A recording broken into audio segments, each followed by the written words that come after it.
মই অসমৰ শিক্ষা মন্ত্ৰী হিচাপে মই সকলো ছাত্ৰ ছাত্ৰী অভিভাৱকক মই জনাব বিচাৰোঁ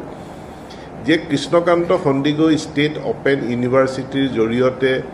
যি চাৰ্টিফিকেট ডিপ্ল'মা আৰু ডিগ্ৰী প্ৰদান কৰা হয় সি অসমৰ বাকী বিশ্ববিদ্যালয় গুৱাহাটী বিশ্ববিদ্যালয় ডিব্ৰুগড় বিশ্ববিদ্যালয় বড়োলেণ্ড ইউনিভাৰ্চিটি বা নতুনকৈ প্ৰতিষ্ঠা কৰা বিশ্ববিদ্যালয়সমূহৰ ডিগ্ৰী বা ডিপ্ল'মাৰ সমকক্ষ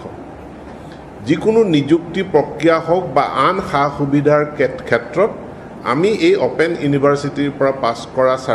যিসকল ছাত্ৰ ছাত্ৰী আছে যিসকল ডিগ্ৰীধাৰী তেওঁলোকক আমি সমান মান্যতা প্ৰদান কৰোঁ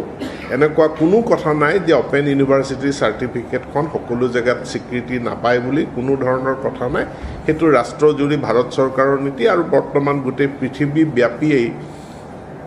এই অপেন এণ্ড ডিষ্টেন্স লাৰ্ণিং এই গোটেই এটা পৃথিৱীব্যাপী এটা আন্দোলনৰ ৰূপ লৈছে GERৰ প্ৰব্লেম কেৱল ভাৰতবৰ্ষত নহয় গোটেই পৃথিৱীত আছে আৰু পৃথিৱীৰ যিবিলাক ডাঙৰ ডাঙৰ নামজ্বলা বিশ্ববিদ্যালয় আছে সেই নামজ্বলা বিশ্ববিদ্যালয়বিলাকতো অপেন এণ্ড ডিষ্টেন্স লাৰ্ণিং ব্যৱস্থা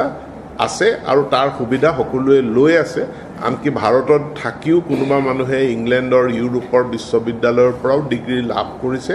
গতিকে অপেন ইউনিভাৰ্চিটিৰ সুযোগ সুবিধাটো